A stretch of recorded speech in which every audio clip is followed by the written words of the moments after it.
अभय sir, ही चर्चा आपण सुरू ठेवणार आहोत. खासदार नरेश म्हस्के आपल्यासोबत जोडले गेलेले आहेत. नरेश जी नमस्कार. एनडीटीव्ही मराठीवर आपलं स्वागत आहे. ऑपरेशन टायगर जवळपास अंतिम टप्प्यामध्ये आहे अशी आमची माहिती आहे. नेमकं काय घडतंय? जे काही घडतंय ते आपण पाहताय. संजय राऊत माध्यमांसमोर कालपर्यंत आमचे खुद्दार खासदार आहेत, आमचे आवाज येतोय का? जी जी बोला, आवाज येतोय. आणि आज सकाळी रात्रीपासून त्यांनी पैसे घेतले, करोडो रुपये घेतले. आज 15 करोड म्हणाले, सकाळी 50 करोड, आणि नंतर संजय राऊत त्यांना माध्यमांसमोर शिव्या देत आहेत. अहो, ही जी काही लोक आहेत त्यांनी आयुष्य घालवलेलं आहे पक्षात, जनसेवेत. असेच निवडून नाही, ते पाठीमागच्या दाराने निवडून आलेल्या संजय राऊतांना कळणार नाही की निवडून येण्याकरता किती कष्ट करावे लागतात, आयुष्य घालवावं लागतं, कुटुंबाची राखरांगोळी करावी लागते, आणि त्यातून नंतर लोकप्रतिनिधीमधून निवडून यावं लागतं. ग्रामीण भागातील सर्व हे खासदार आहेत. त्यांनी कधीही कुठेही वक्तव्य केलं नाही की आम्ही युबीटी सोडतोय. परंतु सकाळी अशा आई बहिणीवरनं शिव्या द्याव्या, अशा पद्धतीत बोलावं. मी तुम्हाला सांगतो, त्यांच्या मनात माझ्यासारखी व्यक्ती असेल आणि अशा पद्धतीने पक्षात जर मला कोण ट्रीटमेंट देत असेल, अशा पद्धतीने जर शिव्या दिल्या जात असतील, कशाला राहील त्या पक्षामध्ये? कोण राहील तुमच्या पक्षामध्ये? आणि कशा करता राहतील? काही आत्मसन्मान आहे की नाही? कुठल्याही पद्धतीमध्ये कुठल्याही खासदारांनी म्हटलेलं नाहीये की आम्ही पक्ष सोडतोय. पण आपण शिव्यांची लाखोली वाहताय, करोडो रुपयांचा आरोप करताय त्यांच्यावरती. मग तुमच्यावर आरोप कोणी करायचा? अहो, ज्या शरद पवार साहेबांनी राष्ट्रवादी पक्ष हा काँग्रेसमधून बाजूला आत्मसन्माना करता त्या पक्षातनं बाजूला गेले काँग्रेसमधून आणि राष्ट्रवादी पक्ष स्थापन केला, त्यांना तुम्ही सांगताय की काँग्रेसमध्ये विलीन व्हा. किती पैसे घेतले काँग्रेसमधून? काँग्रेसने सुपारी दिली का? करोडो रुपये दिले का तुम्हाला? एक पक्ष संपवण्याकरता तुम्ही त्यांना सांगताय काँग्रेसमध्ये विलीन व्हा. मग तुमचा जो पक्ष संपतोय तुमच्या कृतीमुळे, तुमच्या वागणुकीमुळे, मग त्याला कोण जबाबदार? अरे कधीतरी आत्मपरीक्षण करा. मुंबई महानगरपालिका सोन्याची अंडी देणारी कोंबडी आहे म्हणून फक्त मुंबई महापालिकेच्या निवडणुकीत उद्धव ठाकरे आणि आदित्य ठाकरेंनी लक्ष द्यायचं. ग्रामीण भागामध्ये मराठवाडा असेल, विदर्भ असेल, पश्चिम महाराष्ट्र असेल, जिल्हा परिषदच्या निवडणुका, महानगरपालिकेच्या निवडणुका, नगरपालिकेच्या निवडणुका, तुम्ही एक फेरी पण मारायची नाही, एक सभाही घ्यायची नाही आणि फक्त लढ म्हणायचं. सैन्य कसं लढणार? घरात बसून निवडणुका नाही लढल्या जात. बाळासाहेब सुद्धा या भागात फिरत होते. बाळासाहेबांनी कष्टाने फिरून, मेहनत करून शिवसैनिकांच्या जोरावरती पक्ष उभारला. आणि फक्त आपण मातोश्रीमध्ये बसणार, कशाला लोक तुमच्या सोबत राहतील आणि का राहतील? तुम्ही स्वतःला सरदार समजता ना. ज्यांच्या सैन्याच्या मागे जर तुम्ही उभेच राहणार नसाल तर लोक कशाला तुमच्या सोबत राहतील? या उलट एकनाथ शिंदे साहेब रोज लाईन लागलेली, रीग लागलेली आहे प्रवेश करण्याकरता. 24 तास तो माणूस काम करतोय, लोकांना मदत करतोय, कार्यकर्ते पदाधिकाऱ्याच्या पाठीमागे उभा राहतोय. महानगरपालिका, नगरपालिका, जिल्हा परिषद, अगदी ग्रामपंचायतच्या निवडणुकीमध्ये सुद्धा मुख्यमंत्री राहिलेला माणूस त्या भागात जाऊन पोहोचतोय, लोकांशी भेटतोय. श्रीकांत शिंदे युवा नेता, 3 वेळा असलेला खासदार, या उन्हा तानामध्ये उत्तर महाराष्ट्र आपण म्हणालात अक्षरशः लाईन लागलेली आहे आपल्या पक्षामध्ये कार्यकर्ते येण्यासाठी, पदाधिकारी येण्यासाठी. मला ना यावर आपलं मत जाणून घ्यायचं. मात्र एक महत्वाची अपडेट आहे ती मी घेते आणि पुन्हा आपण चर्चा करूयात. शिंदेंच्या शिवसेनेला 2 मंत्रिपद मिळण्याची शक्यता आहे.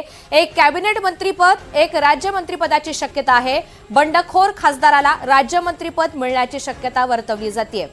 नरेशजी, मला या सगळ्या संदर्भात आपल्याकडनं माहिती जाणून घ्यायची आहे. एकीकडे आपण सुद्धा आता जस्ट म्हटलेलं आहे की अनेक नेते मंडळी असतील, पदाधिकारी असतील आमच्या पक्षामध्ये येण्यासाठी उत्सुक आहेत. दुसरीकडे शिंदेंच्या शिवसेनेला 2 मंत्रिपदे मिळण्याची शक्यता वर्तवली जाते. आपल्याकडे या सगळ्या संदर्भात काय माहिती? आणि हे सगळं एकंदरीतच जे खासदार आहेत ते आपल्या संपर्कात आहेत का, त्याची काय अपडेट? मंत्रिपद मिळावी याकरता आम्ही एनडीए मध्ये नाही आहोत. ही नैसर्गिक युती आहे. जर आम्हाला 2 मंत्रिपद पाहिजेच असते, आम्ही हट्ट धरला असता, तर आता आम्हाला मिळाली असती ना. मंत्रिपद आमच्या दृष्टीने महत्वाची नाहीये. त्यामुळे 2 मिळू द्या, 3 मिळू द्या, काही नाही मिळू द्या, आम्ही एनडीए सोबत, नैसर्गिक युती आहे आमची, आम्ही एनडीए सोबत आहोत. माननीय नरेंद्र मोदी साहेब, माननीय अमित शाह साहेब यांच्या नेतृत्वाखाली जे सरकार आहे त्याच्यामध्ये आम्ही कुठल्याही कंडिशन टाकलेल्या नाहीये की आम्हाला देवा मला पाव तुला बिस्किट, अशा पद्धतीच्या आमच्या पक्षाची पॉलिसी नाहीये. आमची पक्षाची पॉलिसी आहे जी बाळासाहेबांनी युती घडवली होती भारतीय जनता पार्टी बरोबर, ती युती आम्ही कायम ठेवलेली. वैचारिक युती आहे, विचारांची युती, हिंदुत्वाची युती आहे. नरेशजी, अजून एक महत्त्वाचा प्रश्न म्हणजे तुम्ही नगरसेवकांसंदर्भात सुद्धा एक दावा केलेला आहे. आता खासदार फुटले, आमदार आणि नगरसेवक सुद्धा फुटणार का असं आपल्याला वाटतंय का? बघा, मी दावा नाही केलेला आहे. मी काय म्हणतोय की लोकांची रीग लागलेली आहे. अनेक नगरपालिका, अनेक महानगरपालिका, जिल्हा परिषद सदस्य असू द्या, पंचायत समिती सदस्य असू द्या, रीग लागलेली आहे. रोज लोक शिंदे साहेबांच्या नेतृत्वाखाली प्रवेश करतायत. सर्वसाधारण कार्यकर्ता सुद्धा प्रवेश करतोय. उद्धवजी ठाकरे आणि आदित्य ठाकरे यांनी आत्मपरीक्षण करायला पाहिजे की आपल्याला कार्यकर्ता का सोडून चाललाय. केवळ टीका करू नका, आई बहिणीवरनं शिव्या देऊ नका. अहो, प्रत्येकाची आई बहीण आहे, प्रत्येकाच्या आई बहिणीचा आपण रिस्पेक्ट ठेवायला पाहिजे. उचलली जीभ लावली टाळ्याला, अशा पद्धतीने जर तुम्हाला शिव्या देत असतील तुमचे नेते, या खासदारांना शिव्या देत असतील, त्यांनाही ग्रामीण भागातली लोक आहेत तुमच्यापेक्षा जास्त चांगल्या शिव्या देता येत असतील आणि त्यांच्यात हिंमत आहे, नुसत्या शिव्या नाही देणार, कानाखाली आवाज काढतील तुमच्या. ही काही लुंगूपुंगू लोक नाही आहेत. सिक्युरिटीच्या गराड्या आड अशा पद्धतीच्या शिव्या तुम्ही देत असाल तर त्या लोकांना सुद्धा तुमच्यावर हात उगारता येईल, हे संजय राऊतांनी लक्षात ठेवावं. नरेशजी, ठाकरेंचे आमदार, मुद्द्याची लढाई गुद्द्यावर आणण्याचा प्रयत्न संजय राऊत यांनी करू नये. ठाकरेंचे आमदार सुद्धा आता काही चर्चा आहेत की ते सुद्धा फुटणार आहेत, तर तुमच्या पक्षाच्या किंवा एकनाथ शिंदेच्या संपर्कात ते आहेत का? आमदार फुटणार का नगरसेवक फुटणार हे उद्धव ठाकरे सांगू शकतील आणि संजय राऊत सांगू शकतील. का फुटणार याचं सुद्धा उत्तर तेच देऊ शकतील जर खऱ्या अर्थाने खरं बोलणार असतील तर. लोक त्यांना सोडून चाललेली आहेत, लोक त्यांच्या सोबत राहत नाहीत. जी चांगली लोक आहेत त्यांचे आम्ही स्वागत करायला तयार आहोत. जर आमच्या पक्षात येणार असतील तर आम्ही एकनाथ शिंदे साहेबांना सांगू, साहेब जर हे आपल्या पक्षात येणार असतील तर त्यांना प्रवेश द्या. हे शिवसैनिक आहेत, त्यांच्यासोबत आम्ही काम केलेलं आहे, इतके वर्ष काम करत. आम्ही एकनाथ शिंदे साहेबांना सांगू यांना प्रवेश द्या. नरेशजी, राजाभाऊ वाजे जे आहेत ते सध्या इकडे आहेत ठाकरेंकडे, मात्र त्यांनी सांगितलंय, दावा केलाय की शिंदेकडून किंवा तुमच्या पक्षाकडून त्यांना कुठलीही ऑफर आलेली नव्हती. आपलं काय म्हणणं आहे? आपल्याकडनं त्यांच्याशी संपर्क साधला गेलाय का? हे बघा, राजाभाऊ वाजे त्यांच्या बाजूला बसून त्या ठिकाणी सांगतायत शिंदेकडून किंवा त्यांच्या पक्षाकडून कुठल्याही प्रकारची ऑफर आली नव्हती. जर अशा पद्धतीने राजाभाऊ वाजे या ठिकाणी सांगत असतील आणि बाजूला संजय राऊत आमच्यावर आरोप करत असतील, एवढी ऑफर दिली, एवढे पैसे दिले, हा सूर्य आणि हा जयद्रथ. संजय राऊतांनी माफी मागितली पाहिजे त्यांनी जे आमचे आरोप केले त्या संदर्भात. अरे, हायकोर्टाच्या डिसिजनवर न्यायाधीशांवर हे संशय घेत आहेत. नरेशजी, राजाभाऊ वाजे स्वतः सांगतायत कुठलीही ऑफर दिली नाही. मग आम्हाला जर ऑफर द्यायची असती तर राजाभाऊ वाजेंना पण दिली असती. आमचे मित्र आहेत ते, एकत्र आम्ही बसतो लोकसभेमध्ये, शेजारी बसतो, त्यांचा आम्ही रिस्पेक्ट करतो. हुशार माणूस आहे. राजाभाऊ वाजेंबद्दल तुम्ही बोलात, पण अजून एक नाव संजय राऊतांनी बोलताना घेतलं होतं, ते म्हणजे ओमराजे निंबाळकरांचं. आणि त्यांनी म्हटलं होतं की न्यायालयावर सुद्धा त्यांनी शंका उपस्थित केली, जसं आपण आता म्हणालात. तर त्याबद्दल तुमचं नेमकं काय म्हणणं आहे की ओमराजेंवरती दबाव टाकला गेला आणि तुमच्या बाजूने जो आहे तो निर्णय आम्ही फिरवू, अशा पद्धतीनं दबाव असल्याचं राऊत म्हणालेत? बघा, हे म्हणतात ना की संजय राऊत केवळ प्रसिद्धी माध्यमांसमोर प्रसिद्धीमध्ये राहण्याकरता अशा पद्धतीची स्टेटमेंट करतायत. आणि ओमराजे निंबाळकर हा आमचा तरुण खासदार आहे. शिवसेनेत असल्यापासून आम्ही एकत्र त्यांच्यासोबत काम केलेलं आहे. या गोष्टींचा जो उल्लेख किंवा संबंध त्यांच्या वडिलांच्या जो काही हत्या झाली त्याचा जो खटला सुरू आहे त्याच्याशी जे लावतायत ते संजय राऊत फार चुकीचं करतायत. त्याचं उत्तर तेथील जनता त्यांना देईल. नरेशजी, आता या सगळ्या 6 खासदारांचा स्वतंत्र गट स्थापन झालाय, आता तो शिवसेनेत विलीन झालाय का, होणार आहे का? हे बघा, त्या 6 खासदारांचा वेगळा गट झालाय नाही झालाय, कुठल्या पक्षात विलीन होणार या संदर्भात मला तरी कल्पना नाही. परंतु संजय राऊत ज्या पद्धतीने त्यांना शिवीगाळ करतायत त्यामुळे जे काही घडणार आहे त्याला संजय राऊत जबाबदार राहतील. अच्छा, आता ऑपरेशन टायगर हे फक्त ठाकरेंच्या शिवसेनेपुरतं मर्यादित आहे की इतर पक्षांच्या लोकप्रतिनिधींना सुद्धा तुम्ही आपल्याकडे खेचणार आहे? मला तेच कळत नाही. खेचणार, फोडणार हे शब्दप्रयोग का केले जातात? राजाभाऊ वाजे यांनी सांगितलं ना की शिंदेच्या शिवसेनेतील नेत्यांनी कुणीही मला ऑफर केली नाही किंवा मला विचारणा केली नाही. आम्ही कोणाकडे जातच नाहीये आमच्याकडे या म्हणून. त्यामुळे खेचण्याचा आणि फोडण्याचा विषय काय येतो?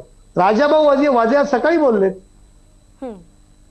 अच्छा, नरेशजी, एक नाव सातत्यानं तुम्ही सुद्धा बोलतायत ते म्हणजे राऊतांचं. खरं तर जेव्हा आमदार सुद्धा म्हणजे एक गट बाजूला झाला होता, शिंदे सेना स्थापन केली होती, त्यावेळी सुद्धा राऊतांवरच निशाणा साधण्यात आला होता आणि आता सुद्धा खासदार फुटण्याचं कारणही राऊतच सांगितलं जातंय. नेमकं हे का? म्हणजे राऊतांबद्दल एवढा आकस, संताप काय? हे बघा, राऊत हे एक कारण नाहीये. घरी बसणारा सरदार जो सैन्याचं लिडरशिप करू शकत नाही, जो फक्त ऑनलाईन पार्टी चालवण्यामध्ये ज्यांना इंटरेस्ट आहे, ही सुद्धा कारण आहेत. आणि राऊतांचं कारण काय हो तुम्ही सांगा ना. म्हणजे राऊतांचं कारण काय? शिवीगाळी करतायत. कुठल्या स्तरावर तुम्ही जाताय? काय योग्यता? त्यावेळी तुम्ही तुमची योग्यता दाखवताय की तुमची योग्यता काय आहे ती? अहो, या लोकांनी कष्ट केलेत पक्षाकरता, मेहनत केलेली, तेव्हा जिल्हा परिषद, नगरपालिका, महानगरपालिका त्या ठिकाणी निवडून आल्यात. हे सर्व खासदारांनी, तुम्ही तिकडे गेला होतात ना, जात होतात, तेव्हा तुमच्या स्वागताला हेच लोक स्वतःच्या खिशातनं पैसे टाकून बुके आणत होते. हेच लोक सभा लावत होते. तुमची भाषणं ऐकण्याकरता साऊंड सिस्टीमचा खर्च पण हीच लोक करत होती. आणि त्यांना आई बहिणीवर शिव्या देतात. कुठल्या योग्यतेला आपण पोहोचलायत? आपली योग्यता काय आहे? आपण लोकांमधून कधी निवडून आलात का? काय चाललंय काय तुमच्याकडनं? तुम्ही तो पूर्ण संपवण्याची सुपारीच घेतली उद्धव ठाकरे यांना. उरले सुरलेले पण तुमची भाषणं आणि तुमच्या पत्रकार परिषद ज्या काय परिषदात ऐकून सोडून जाणार आहेत. मला वाटत नाही कोण राहील तुमच्या सोबत म्हणून. विचारते तुम्हाला की ज्या पद्धतीने तुम्ही आता सांगितलं की फक्त राऊतांबद्दल नाही पण एकंदरीतच पक्ष नेतृत्वावर सुद्धा नाराजी आहे, सगळ्यांचीच नाराजी आहे. तर मग आमदार फुटल्यानंतर आता खासदारांमध्ये या सगळ्या घडामोडी घडायला इतका काळ का गेला? म्हणजे एक 3-4 वर्ष का गेले? आमदार फुटले किंवा बाजूला झाले हे कुठे जाहीर झालंय का? मला नाही वाटत कुठे जाहीर झालंय. आणि जर तसं झालं तर त्या खासदारच तुम्हाला उत्तर देतील. तसं जर होणार असेल, काय झालं असेल तर खासदारच उत्तर देतील. मला काही त्याची कल्पना नाही अजून.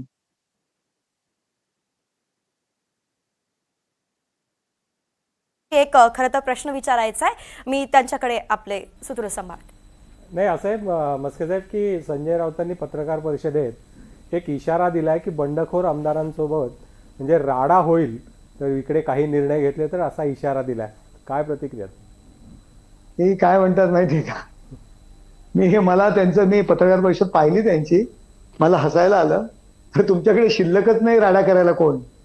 शिवसैनिक कुठे आहेत? राडा हा शिवसैनिक करू शकत होता. तुम्ही एकनाथ शिंदे साहेबांना पण अशीच धमकी दिली होती की तुम्ही वांद्र्याच्या त्या सी लिंक वरनं जाऊन दाखवा.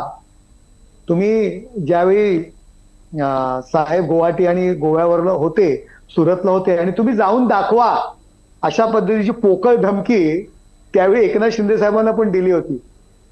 तुमच्या सोबत आहे कोण हो? राडा करायला माणसं लागतात, शिवसैनिक लागतात. ते शिवसैनिकाच्या रक्तात राडा करणं होतं आणि त्याच्या जीवावरती संघर्षातून ही शिवसेना उभी राहिलेली आहे. कोण नाहीये तुमच्यासोबत. तुम्ही हे शिवसैनिकांची जी काही निष्ठा, शिवसैनिकांची जी धमक आहे ना, काँग्रेसच्या चरणी घाण ठेवलेली आहे. तर तुमच्यासोबत राडा करायला कोणी नाही. उगाच बालिश बहु बायकात बडबडला अशी पद्धत, अशी स्थिती संजय राऊत यांची झालेली आहे. एकंदरीतच आपण सविस्तर चर्चा केली आहे नरेशजी. धन्यवाद. आपण NDTV मराठीवरती आलात आणि एकंदरीतच आपलं काय प्रतिक्रिया आहे, काय मत आहे हे सांगितलं. धन्यवाद.